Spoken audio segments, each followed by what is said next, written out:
Welcome dear students, আশা করছি তোমরা সবাই ভালোই আছো এবং পরীক্ষার প্রস্তুতিও খুব ভালোই চলছে। মাধ্যমিক পরীক্ষার প্রস্তুতির জন্য আমি প্রিভিয়াস ইয়ারের যে কোশ্চেন পেপার, সেই কোশ্চেন পেপারের সলিউশন নিয়ে আগে একটা ভিডিও দিয়েছি। সেখানে তোমাদের সঙ্গে এমসিকিউ টাইপের প্রবলেম, সত্য মিথ্যা বা ট্রু ফলস যেটা, এবং শূন্যস্থান পূরণ বা ফিল ইন, এই তিনটি টাইপের প্রবলেম নিয়ে আলোচনা করেছিলাম 2022 সালের কোশ্চেন পেপার থেকে। তা আজকেও 2022 সালের কোশ্চেন পেপার থেকে শর্ট কোশ্চেন অর্থাৎ 2 নম্বরের যে প্রশ্ন থাকে, সেই 2 নম্বরের প্রশ্নের 5টা প্রবলেম নিয়ে তোমাদের সঙ্গে আলোচনা করব।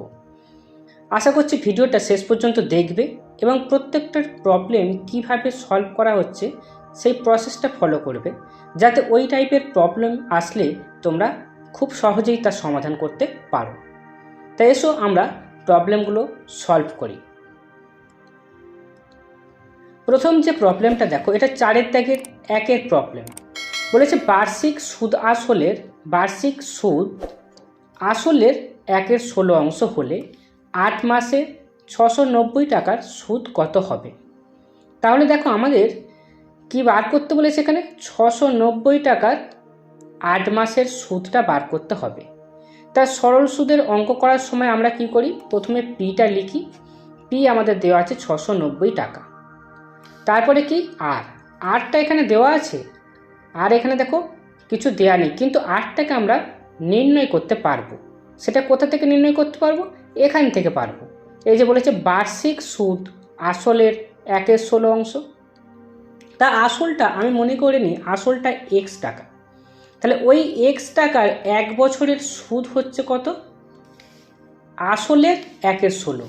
তা আসল তো এক্স, তার 1/16, তার মানে কত হবে? এটা x/16 টাকা হচ্ছে। তাহলে এক্স টাকা আসল যদি হয়, সেই এক্স টাকার 1 বছরের সুদ হচ্ছে x/16 টাকা। তাহলে যদি তুমি এখানে আমার কত দরকার, আর অর্থাৎ বার্ষিক সরল সুদের হার, তার মানে 100 টাকার 1 বছরের সুদ কত সেটা আমার দরকার। তাহলে 100 টাকার 1 বছরের সুদ আমরা বার করব এখান থেকে। তাহলে 100 টাকার 1 বছরের সুদটা বার করি। এটা কত আছে? x/16 ইন্টু এই এক্স দিয়ে ভাগ হবে অর্থাৎ 1/x, আর 100 দিয়ে গুণ হবে ইন্টু 100। এক্স কেটে যাচ্ছে, গেলে 100/16। এটা হচ্ছে আমার আর অর্থাৎ বার্ষিক সরল সুদের হারটা। তাহলে আর ইকুয়াল টু 100/16, এই হচ্ছে আমার আর এর মানটা। ঠিক আছে, তাহলে দেখলে যে আমাদের আর কিন্তু সব সময় যে সরাসরি দেয়া থাকবে সেটা কিন্তু নয়, আর এর মানটা আমাকে নির্ণয় করে নিতে হতে পারে। এরপরে কি বলেছে? 8 মাসের, তাহলে 8 মাস টি ইকুয়াল টু 8 মাস। তাহলে 8 মাসটাকে কী করতে হবে? বছরে নিয়ে যেতে হবে। তাহলে 8কে 12 দিয়ে ভাগ করলে 8/12 বছর।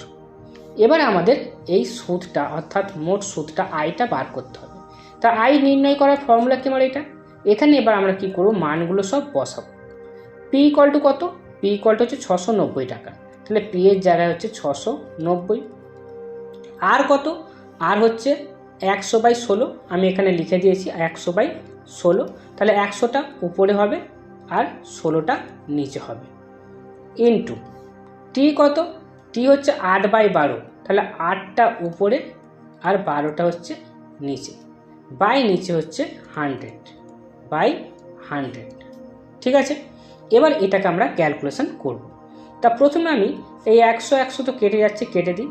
8 দিয়ে এটাকে কাটলে হচ্ছে 8 2 16 আসছে। এবার এটাকে তো 2 দিয়ে যাবে, তাহলে 2 দিয়ে এটাকে যদি কেটে দিই, দিলে কত? 3 2 6, 4 2 8, 1 আর 0, 5 2 10।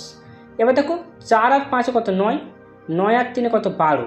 তাহলে 12কে আমরা 3 দিয়ে যেতে পারি, তাই তো? তাহলে 3 দিয়ে এটাকে কেটে দাও, 3 1 3, 4 আছে, 3 1 3, 1 5, 3 5 15। এটাকেও 3 দিয়ে যাবে, 3 4 12। তাহলে 115/4, 115/4 এত টাকা। ঠিক আছে, এবারে 115/4, এই 115/4টাকে তোমরা ভগ্নাংশে নিয়ে চলে আসবে। তাহলে 115/4 4 অর্থাৎ 4 দিয়ে 115কে ভাগ করলে 4 2 8, 3 5, 4 8 32, 3 পয়েন্ট খাইয়ে 0, 4 7 28, 2 পয়েন্টে 0, 4 5 20, তাহলে 28.75 টাকা। বোঝা গেল? তাহলে এই হলো আমাদের প্রথম অঙ্কটা। যদি কোনো জায়গায় বুঝতে অসুবিধা হয় অবশ্যই আমাকে কমেন্টে জানাবে। আমরা নেক্সট প্রবলেম দেখি। নেক্সট বলেছে দেখো, কোনো স্থানের লোক সংখ্যা 13,310 জন ছিল, কী হারে বৃদ্ধি পেলে 3 বছরে এতজন হবে? ঠিক আছে, তা এই অঙ্কটা করতে গেলে আমরা কিভাবে করব? আমাদের অঙ্কটা করতে গেলে প্রথমে দেখো আমাদের যেটা দরকার বর্তমান লোক সংখ্যা, অর্থাৎ এখানে বলেছে যে কোনো স্থানে লোক সংখ্যা ছিল, অর্থাৎ এখনকার লোক সংখ্যা ধরে নিচ্ছে সেটা পি, সেটা কত? 13,310 জন। লোক সংখ্যা বৃদ্ধির হার, লোক সংখ্যা বলেছে কী হারে বৃদ্ধি পেলে, তাহলে বৃদ্ধির হারটা দেওয়া নেই, বৃদ্ধির হারটা আমাদের কী করতে হবে? নির্ণয় করতে হবে।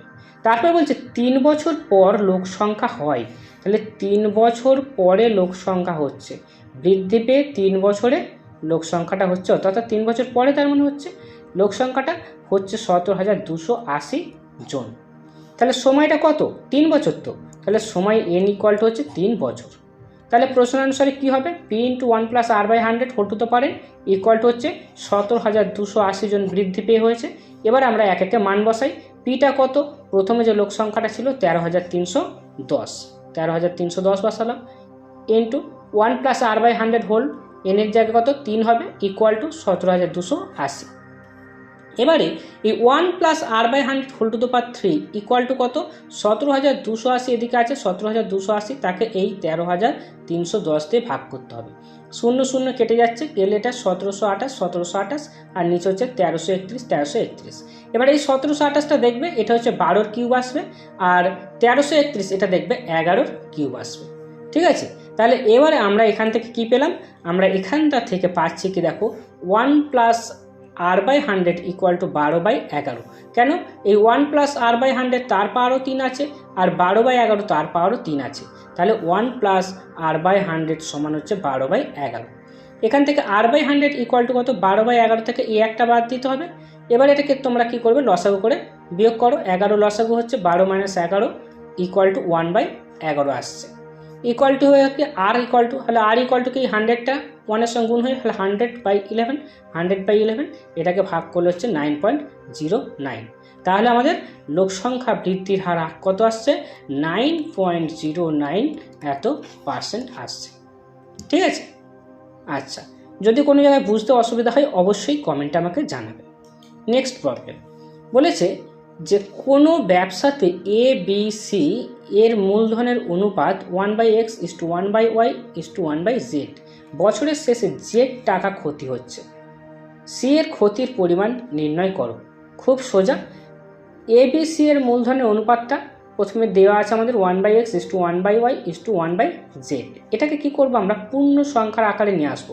নিয়ে আসতে গেলে এদের নিচে x y z আছে, অর্থাৎ x y z এর লসাগু হবে কত? x y z। তাহলে x y z দিয়ে সব কটাকে গুণ করে দাও। দিলে এবার দেখো এখানে x আর x কাটছে, কেটে গেলে y z = এখানে y আর y কাটবে, কেটে গেলে x z, আর এখানে z আর z কাটবে, কেটে গেলে x y, অর্থাৎ y z = zx = x y। এবার কার ক্ষতি দরকার? আমার C এর ক্ষতি। তাহলে C এর আনুপাতিক ভাগহারটা বের করে নিই। C কোনটা? প্রথম A B C এটা, তাহলে x y, নিচে হচ্ছে কি এদের সব কটার যোগ, অর্থাৎ y z + x z + x y। এবার C এর ক্ষতি পরিমাণ, মোট ক্ষতি হয়েছে কত? বছরের শেষে z টাকা, তাহলে z টাকাটাকে কি করব? এর আনুপাতিক ভাগহারটা দিয়ে গুণ করে দেবো। তাহলে z × xy/xy + yz + zx equal to এই z দিয়ে xy-কে গুণ করলে xyz, আর নিচে এটা xy + yz + zx এত টাকা। ঠিক আছে, নেক্সট প্রবলেম বলছে যে 7x² - 66x + 27 = 0 সমীকরণের বীজদ্বয়ের যোগফল ও গুণফলের অনুপাত কত? এখন দেখো আমাদের এটা হচ্ছে দ্বিঘাত সমীকরণের সাধারণ আকার, ax² + bx + c = 0। এই সমীকরণের বীজদ্বয়ের সমষ্টি নির্ণয়ের ফর্মুলা হচ্ছে -b/a, আর গুণফল হচ্ছে c/a। এবার আমরা কি করব, আমাদের যে সমীকরণটা দেওয়া ছিল অর্থাৎ এই যে সমীকরণটা, এই সমীকরণটার এখানে এ কত হবে এক্স স্কোয়ারের সহগ 7, বি কত হবে এক্স এর সহগ -66, সি কত হবে ধ্রুবক সংখ্যা সেটা হচ্ছে 27। সুতরাং বীজদ্বয়ের যোগফল কত, বীজদ্বয়ের যোগফল -b/a, তাহলে ইকুয়াল টু -b কত -66, তাহলে -66/7, এ হচ্ছে 7। ঠিক আছে, তাহলে করলে কত, এটা -1 প্লাস 66/7। বীজদ্বয়ের গুণফল, বীজদ্বয়ের গুণফলের ফর্মুলা কি, বীজদ্বয়ের গুণফলের ফর্মুলা হচ্ছে c/a, c কত আছে 27, এ কত আছে 7, অর্থাৎ 27/7 বীজদ্বয়ের গুণফল।